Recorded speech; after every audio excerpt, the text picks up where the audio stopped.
tal? ¿Cómo están? Muy buenas noches. Un placer saludarles. Soy Fernando del Rincón. Bienvenido a Conclusiones. Hoy vamos a hablar de un informe muy interesante de Human Rights Watch. Grupos armados como el ELN, el Ejército de Liberación Nacional, las Fuerzas Patrióticas de Liberación Nacional, el Frente Décimo Martín Villa, que es disidencia de las FARC, someten, de acuerdo a este informe, violentamente al Departamento Colombiano de Arauca y el Estado venezolano de Apure. Así lo dice en su informe Human Rights Watch, y operan con casi total impunidad. Los castigos para quienes no obedecen van desde multas hasta trabajo forzado o incluso la muerte. Así que los residentes viven aterrorizados. Ese será nuestro primer tema. Después vamos a ir a México, el primer año de gobierno de Andrés Manuel López Obrador. Bueno, ha sido, entre otras cosas, el más violento en la historia moderna de México. Estos según datos oficiales del Secretariado Ejecutivo del Sistema Nacional de Seguridad Pública. Delitos sexuales al alza. 34.582 víctimas de homicidio doloso a nivel nacional. Es un promedio de 94.7 al día. Al día. La cifra anual más alta, por lo menos desde 1997, cuando se comenzó a registrar, a sistematizar los delitos a nivel nacional. Así que ahora sí, ¿no? Diría usted, el presidente López Obrador no puede decir que él maneja otros datos, como lo hace normalmente o frecuentemente. ¿Por qué? Bueno, porque estos datos son datos oficiales. ¿O sí puede? Pues sí, AMLO lo hizo de nuevo. Para él estos datos no son correctos. Lo cierto es que 2019 cerró como el año más violento en al menos 22 años. Con 4 homicidios dolosos por hora. 4 homicidios dolosos por hora en el país. Es decir, un promedio de 97 asesinatos al día. Pero AMLO maneja otros datos. Iniciamos.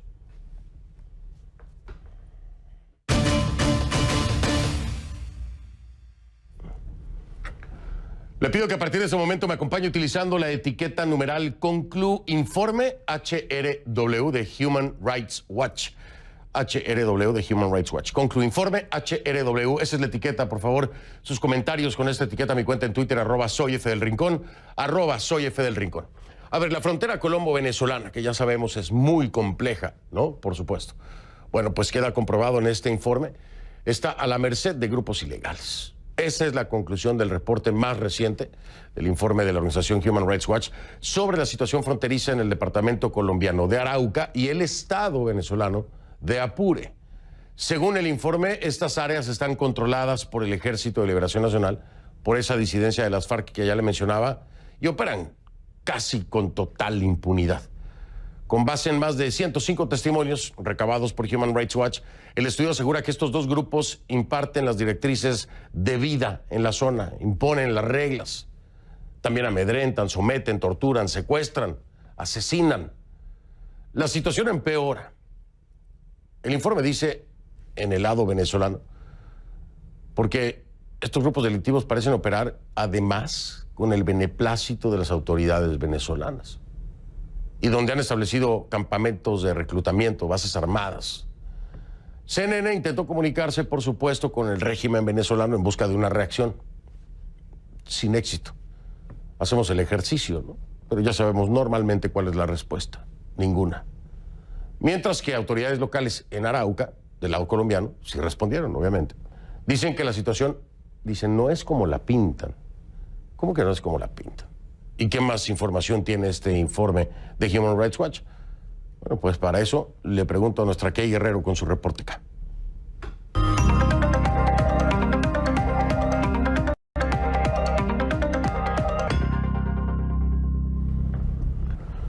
Mi estimada Key Guerrero, ¿cómo estás? Buenas noches. Entremos más a detalle con este informe contundente y además aterrador, Aterrador, pobre de la gente que hay en estas zonas. Te escucho. Fernando, el trabajo de Human Rights Watch es excelente, pero yo creo que confirma lo que por años se ha sabido, aunque de una forma informal, sobre las actividades de los grupos criminales que operan en la frontera entre Colombia y Venezuela. Este reporte, como tú mencionabas, evalúa dos áreas en específico, el departamento de Arauca del lado colombiano y el estado de Apure en el lado venezolano, esto al sur de Venezuela. Ambas áreas están controladas, dice Human Rights Watch, por el Ejército de Liberación Nacional, que como sabemos es una estructura descentralizada que opera en Colombia desde los años 60 aproximadamente, y también por la FARC-EP, que se considera una disidencia de la antigua guerrilla de las FARC. De acuerdo con el reporte, estos grupos imponen normas sociales y de convivencia que van desde toque de queda hasta algo más simple como el horario de cierre de los establecimientos públicos, de un bar, de un negocio, pero también prohíben delitos como la violación sexual, el robo, el homicidio e imponen castigos a las personas violentas, a los hombres violentos. Pero paralelamente, Fernando, también ejercen, o mejor dicho, interpretan la justicia por su cuenta y llevan a cabo extorsiones, asesinatos, torturas, robos, violaciones y otros delitos más. En esta disparidad yace el gran problema, que es la ausencia de la justicia. El informe de Human Rights Watch critica a las autoridades colombianas, pero también a las venezolanas, por permitir, dicen ellos, la operación de estos grupos, por la carencia, la presencia policial que falla en esta zona, que ha permitido obviamente que operen estos grupos delictivos, y también por la falta de garantías a la población. No obstante, el reporte es muy claro y admite que la situación en Venezuela es peor, donde las autoridades dicen no solamente toleran que estos grupos operen con total impunidad, sino que además conviven con ellos. Del lado venezolano el problema es un poquito diferente. El problema parece ser la manera en que se está combatiendo esta crisis, principalmente, dice el reporte, al enviar militares a Arauca que se concentran en proteger la infraestructura petrolera, dejando sin protección a muchos de los residentes. El otro gran desafío, Fernando, es el tamaño de este problema. En Arauca, la Fiscalía General de Colombia ha obtenido condenas por apenas 8 homicidios cometidos desde el 2017, de un total de más de 400 que están bajo investigación.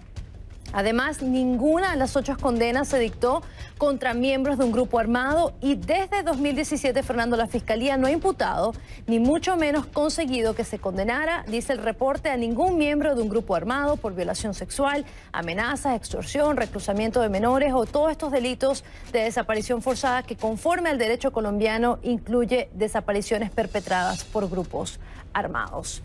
El problema del lado venezolano, como te lo decía, es un poco más simple, es complacencia. Tratamos de comunicarnos con las autoridades locales del lado de Venezuela para ver si tenían algún comentario y una respuesta, pero ya tú lo sabes, no tuvimos éxito, y las autoridades venezolanas tampoco respondieron a las solicitudes de Human Rights Watch. Fernando.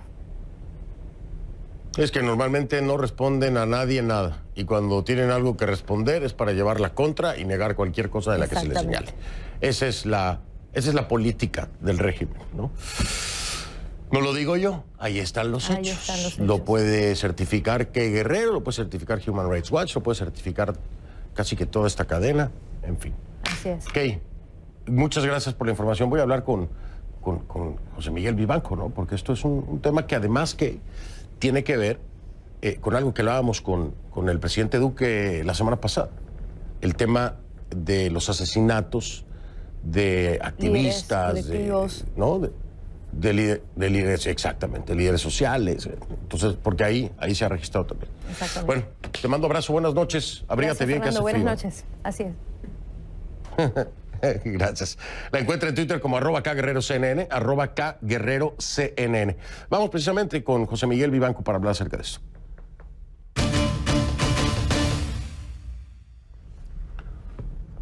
Le doy la bienvenida a José Miguel Vivanco, director ejecutivo para las Américas de Human Rights Watch. José Miguel, como siempre, un gusto recibirte. Gracias por aceptar esta entrevista. Al contrario, un placer estar contigo, Fernando, esta noche en CNN. El escenario, a ver, lo decía muy bien Kay Guerrero, ¿no?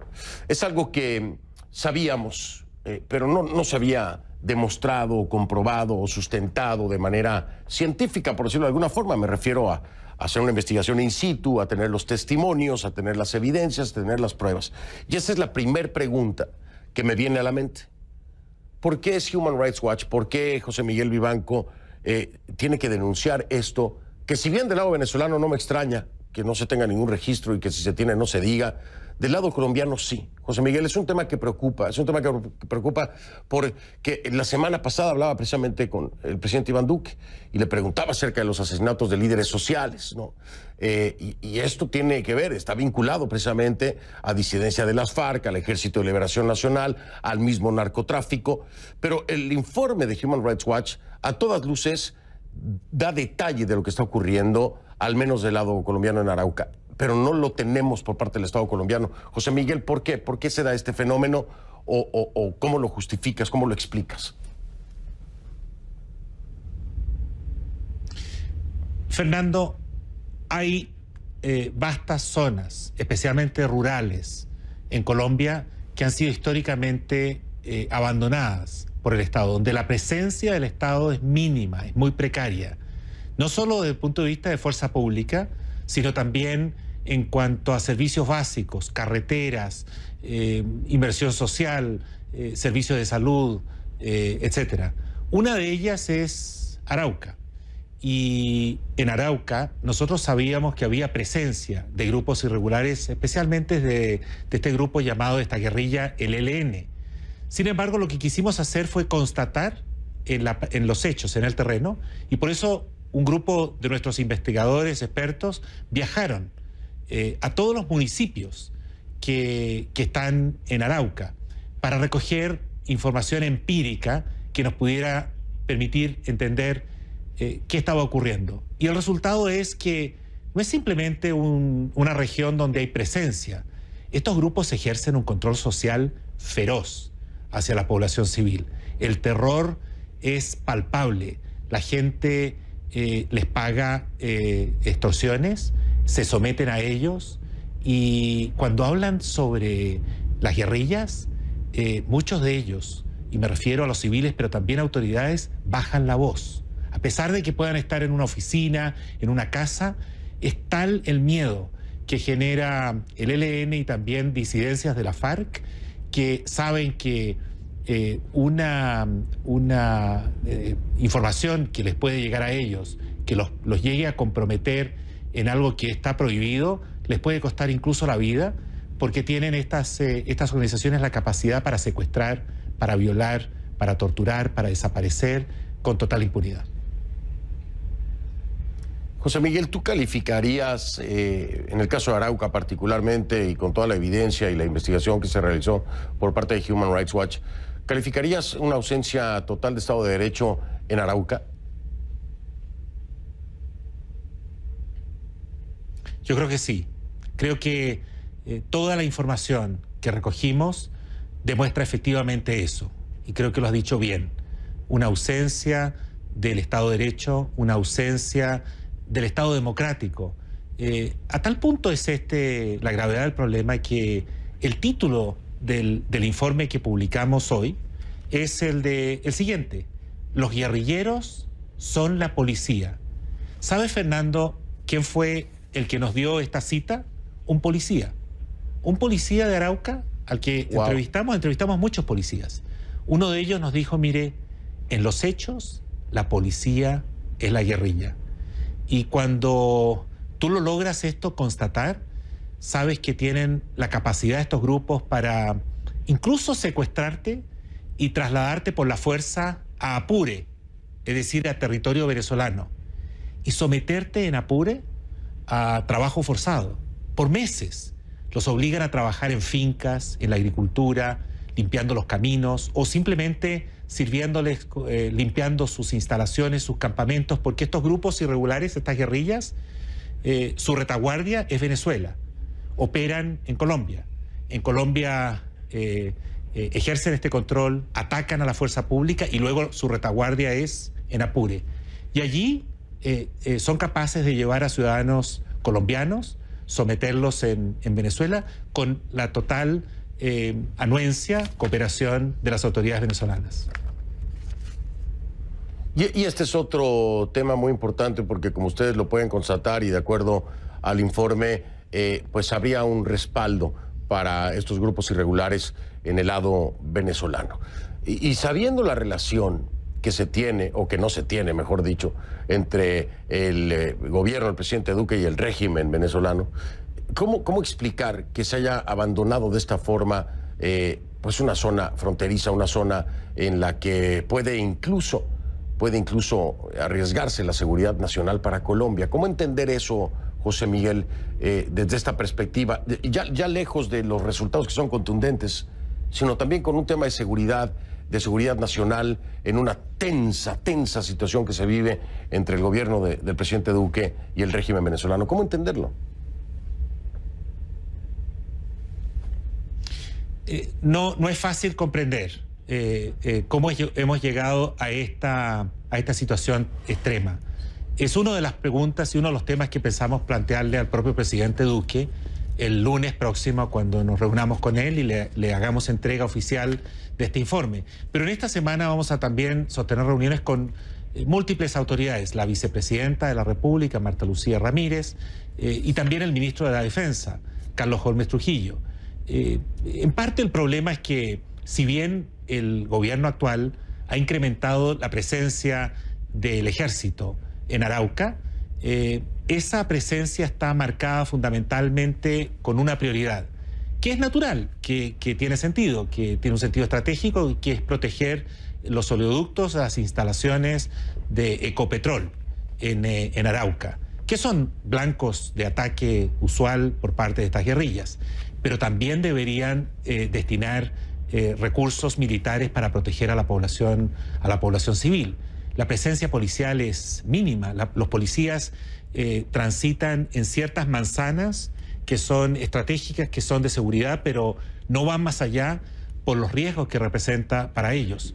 Los grupos tienen esta capacidad de sometimiento tan fuerte que imponen el toque de queda y que imponen reglas de conducta. Si esas reglas son violadas, las penas son draconianas.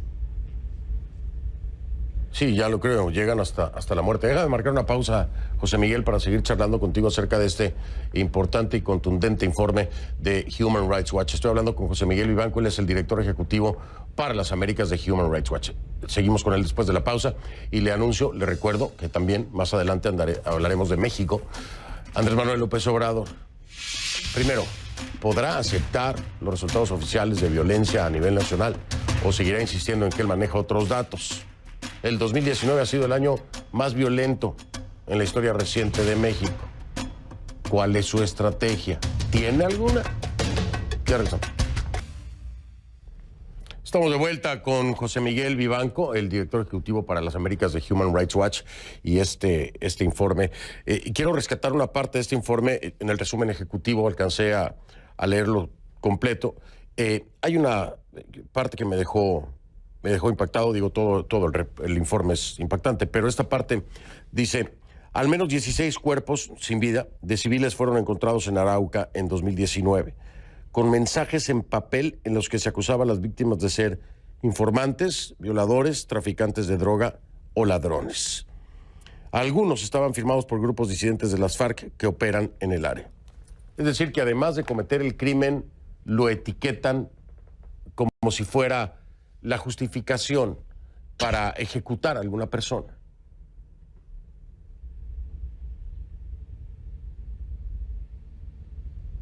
Efectivamente, Fernando. Estuvimos hoy con el fiscal general de Colombia, el doctor Espitia, y nos corroboraba los datos nuestros, que son, por cierto, oficiales, y que dan cuenta de, por lo menos el año pasado, de más de 160 personas asesinadas, de las cuales hay 30 de origen venezolano.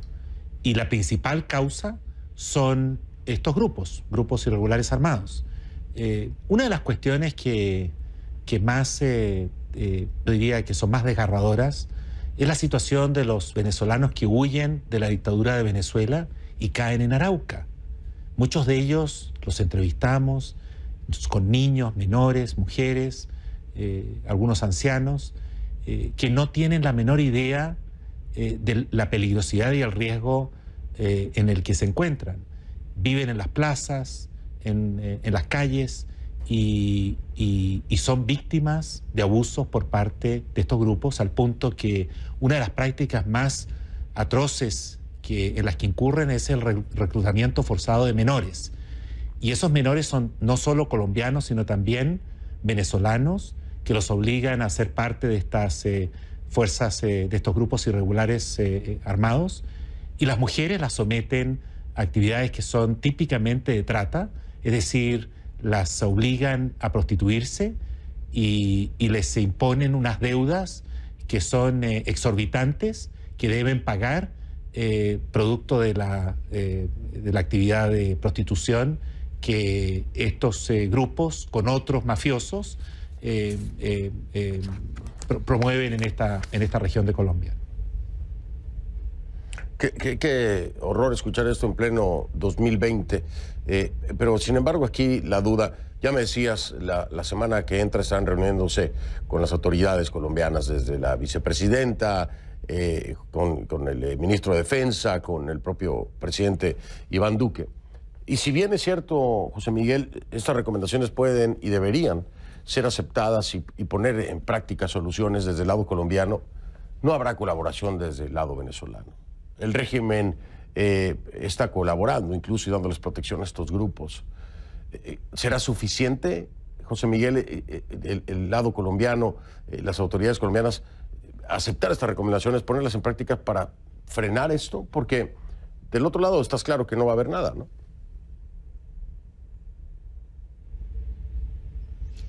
Del lado de Venezuela es muy difícil esperar una actitud positiva. Sería ingenuo, dado el carácter, la naturaleza, las prácticas de esa dictadura. Hoy día, en la reunión con el fiscal, creo que nos fue muy bien. Se comprometió a incrementar la presencia de fiscales y de investigadores judiciales. Es realmente tan pobre la presencia de fiscales. Tú sabes que los fiscales en muchos de estos municipios en Arauca, para hacer gestiones judiciales, para hacer investigaciones, tienen tan pocos recursos que muchas veces andan en taxis colectivos, para hacer diligencias judiciales. Imagínate. Se lo comentamos esto al fiscal y nos dijo, eso mañana cambia. Entrevistamos a fiscales que tienen, por ejemplo, 2.000 causas activas. Nos mostraron que también en los despachos había, en un caso, más de 32 cajas con expedientes activos.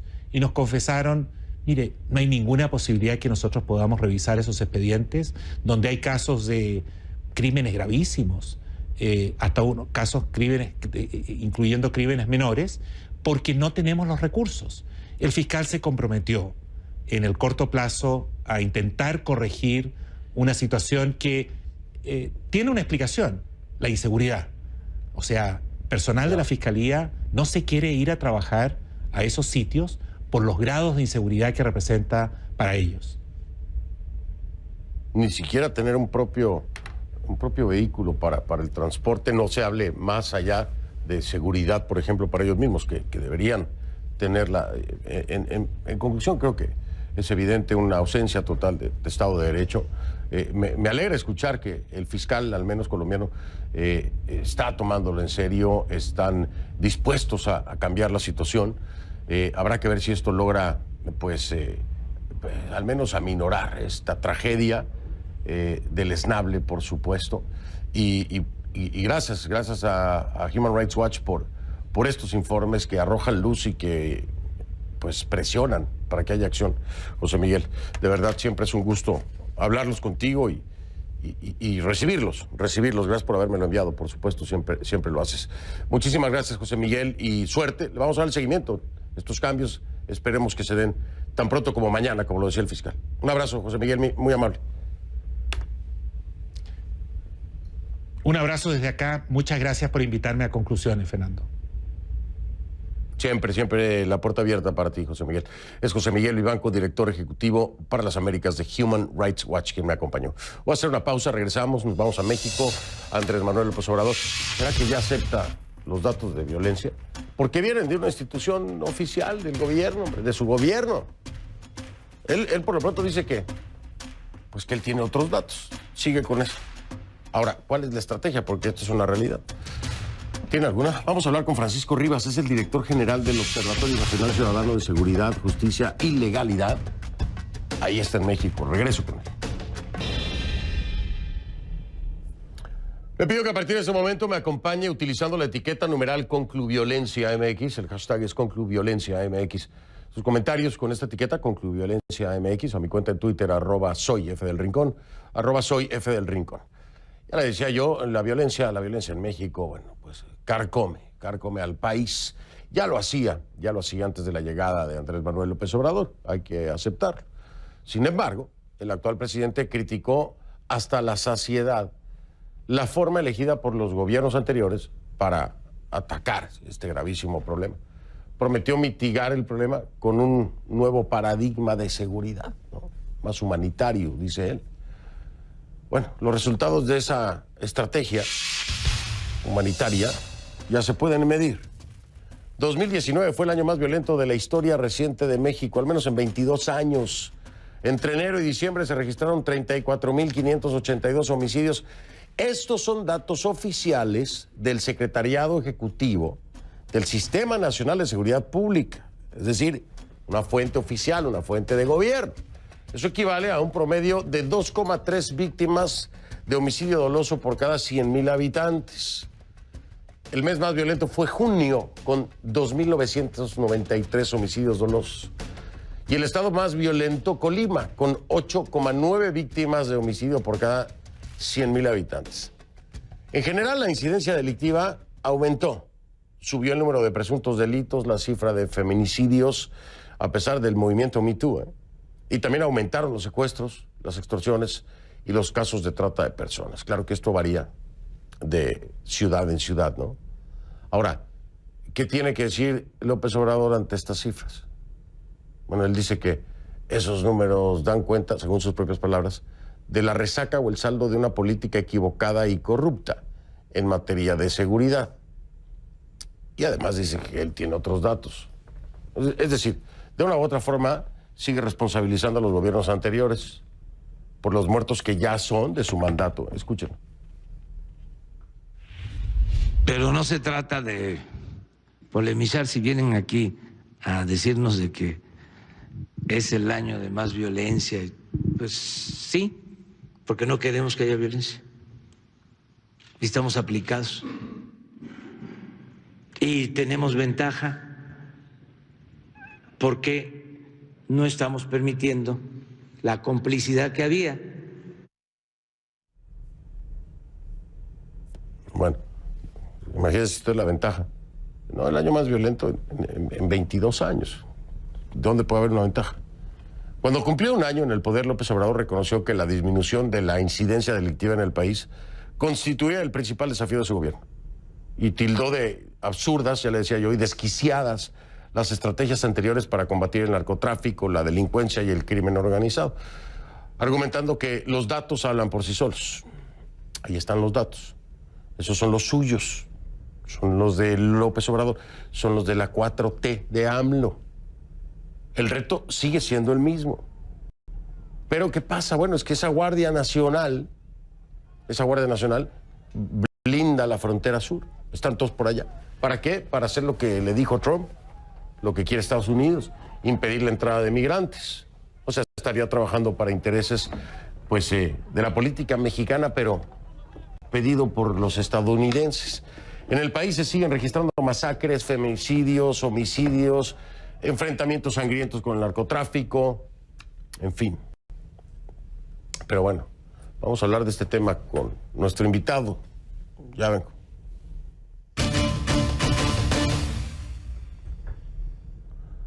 Le doy la bienvenida entonces a Francisco Rivas, es el director general del Observatorio Nacional Ciudadano de Seguridad, Justicia y Legalidad. Francisco, un gusto tenerte de nueva cuenta en el programa, bienvenido. ¿Qué tal, Fernando? Buenas noches a ti y al auditorio. Gracias por estar aquí. Feliz año, por cierto. Oye, Francisco, yo tengo en mis años, en mis décadas de estar trabajando en esto, la mala experiencia de que las cifras oficiales de diferentes gobiernos a veces están maquilladas, ¿no? Para hablar claramente. A veces están maquilladas, es decir, normalmente le bajan un poquito los números y tratan medio de arreglarlo. Yo no pude dejar de pensar que sea el caso de este informe del Secretariado Ejecutivo del Sistema Nacional de Seguridad Pública, y me preocupa porque si ya la cifra es la que hemos registrado y la que hemos reportado, o las cifras, yo digo, ¿será que esto también está maquillado o no? Pero me dices que al contrario, tal vez no sea maquillaje, sino falta de otras cosas. Explícanos un poco acerca de eso para poder entender por qué estas cifras pudieran ser más escandalosas. No por mala fe, sino pues por carencias, ¿no? Pues efectivamente, Fernando, antes que nada también para ti feliz año. Pues mira, cuando hablamos de datos oficiales en México estamos hablando de los delitos que se investigan, no de los delitos que se denuncian. Es decir, en México se denuncia apenas el 10% del total de delitos que ocurren. Esto con base en información que obtenemos a partir de encuestas de victimización. Es decir, aquellas en donde le preguntamos a la ciudadanía directamente de qué delitos ha sido víctima y dónde los ha sufrido, cuándo los ha sufrido, etcétera. A partir de eso hay una parte que se vuelve a perder entre los delitos que se denuncian y los delitos que se investigan por varios motivos.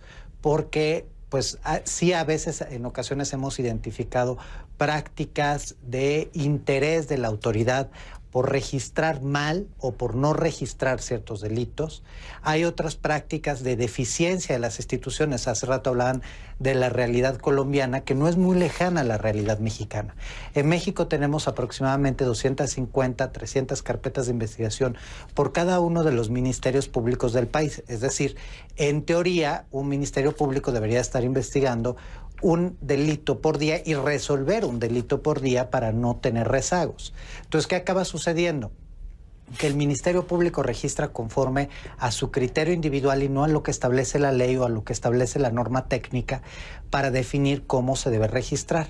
Luego hay otros errores en términos estadísticos a la hora en donde quieres pasar cierto delito particular a ciertas categorías.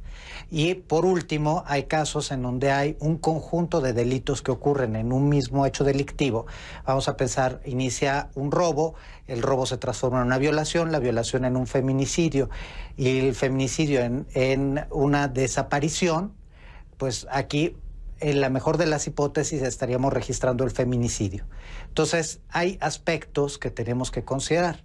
Efectivamente, 2019 termina no solo como el año con la mayor tasa de homicidio doloso en los últimos 23 años, sino termina como el peor año en materia de robanegocio, el peor año en materia de feminicidio, de narcomenudeo, de trata de personas, el segundo peor en extorsión, el tercero peor en violación, el quinto peor en robanegocio y el octavo peor en secuestro y en robo a transeúnte. Es decir, más allá de lo que pueda decir el presidente, que hay herencias del pasado, que sí las hay, este es por mucho el peor año. Y cuando habla de una estrategia, pues la verdad es que la estrategia no se entiende y no se ve conforme a lo que dicen los documentos, a lo que dice el presidente y lo que son las acciones. Yo recuerdo un libro en donde encontraban a un marido poniéndole los cuernos a la esposa y el marido le decía, créeme a mí, no creas a lo que estás viendo. El presidente nos está pidiendo exactamente lo mismo. Créanme a mí, no crean lo que están viendo. Qué buena analogía. Créanme a mí, no crean lo que están viendo. No podrías haber explicado mejor. Oye, déjame marcar pausa, Francisco, para regresar. Hay un tema aquí muy importante para hacerle justicia a la política de López Obrador. ¿A qué me refiero? A ver, hay una estrategia de seguridad que plantea López Obrador, que tiene, no sé si la tiene, de seguridad nacional. Ahora, también los estados tienen su responsabilidad, y en esos estados, muchos de los estados que están en la lista con los mayores números, las mayores cifras, pues son gobernados por el PAN, por ejemplo. También de los menores, ¿no? Estamos hablando, por ejemplo, de Yucatán 32, y el PAN está ahí, pero también el que registra Guanajuato, que registra el número más alto, también es del PAN. ¿A qué me refiero? Esto trasciende, y quiero que nos des tu punto al regresar, esto trasciende completamente los partidos y la ideología, ¿no? Tenemos que entenderlo así. ¿Y hasta dónde responsabilizar al presidente de la República y su estrategia nacional y a los gobiernos estatales. Me lo dices después de la pausa. Si te parece, Francisco, me parece que es muy válido y muy justo hacerlo también, ¿no? Es Francisco Rivas, el director general del Observatorio Nacional Ciudadano de Seguridad, Justicia y Legalidad desde México. Vengo con él para escuchar su respuesta. Por supuesto que me da gusto verlos en redes sociales, así que los espero en Instagram. Mi cuenta es F del Rincón. F del Rincón en Instagram, ahí los veo.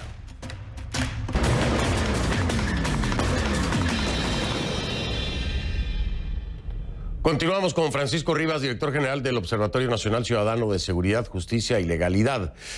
A ver, Francisco, te decía yo, importante entenderlo, ¿no? Hay estados que están gobernados por la oposición y al mismo tiempo tienen una responsabilidad en el tema de seguridad a nivel estatal, por supuesto, y la estrategia a nivel nacional, que es la del presidente.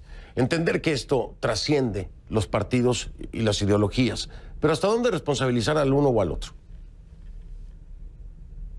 A ver, aquí estás tocando un punto muy importante. Históricamente las instituciones en México no se habían construido con el fin de darle acceso a la justicia o la seguridad a los ciudadanos. Cuando hace más de 18 años explota la violencia en nuestro país, pues es cuando éstas empiezan a transformarse efectivamente para dar atención. Pero por las condiciones de recaudación fiscal, los estados no recaudan porque no quieren recaudar, los municipios no recaudan porque no quieren recaudar. Entonces descansan en los recursos federales que han sido sumamente insuficientes. El año pasado México gastó menos del 0.8% del Producto Interno Bruto en seguridad. Colombia gastó el 5%. Y de esto, la parte mínima se va a los estados y municipios. Entonces no es nada más una cuestión de estrategia local, es una cuestión de capacidad local. Si en la federación tenemos poco y deficiente, en estados y municipios tenemos aún más. Y la verdad es que sí se requiere de una articulación profunda. Tú tocabas el caso Guanajuato. Guanajuato es uno de los estados con mejor policía y mejor fiscalía. El problema es que fue un estado en la administración pasada abandonado por la federación y le dejaron todo el paquete de combate a la delincuencia organizada al estado y a los municipios. Evidentemente esto lo rebasó y hoy no se ha visto un cambio en la estrategia desde el gobierno federal que pueda decir que el gobierno federal ha asumido con mucha responsabilidad el combate a un fenómeno. Esto trasciende las capacidades locales.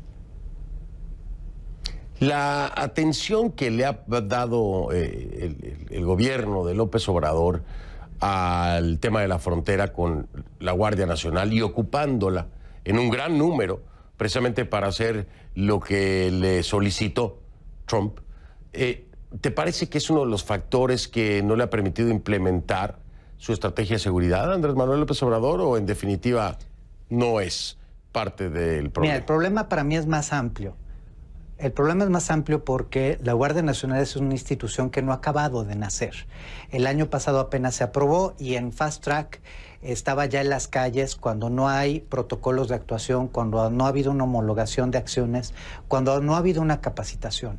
Algo que nosotros particularmente le advertimos al presidente es que si quería desaparecer Policía Federal y crear una nueva institución, lo que tenía que hacer era una transición de años para que Policía Federal no desapareciese y pudiese seguir con sus funciones. Hoy hay 75,000 elementos, de los cuales solo 50 realmente son de la Guardia Nacional y 25,000 están prestados por el Ejército.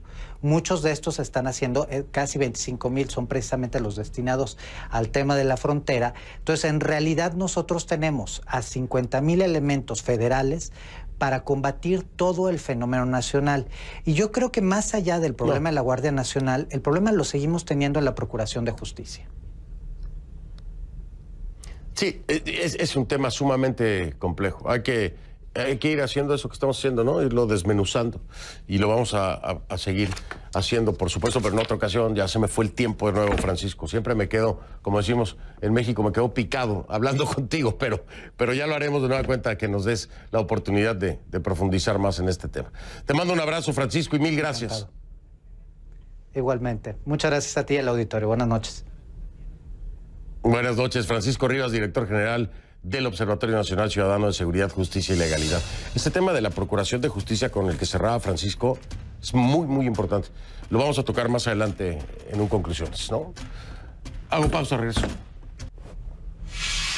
Por supuesto que me da gusto verlos en redes sociales, así que los espero en Instagram. Mi cuenta es F del Rincón. F del Rincón en Instagram, ahí los veo. Si no lo vio en conclusiones, no lo vio. Soy Fernando del Rincón, buenas noches.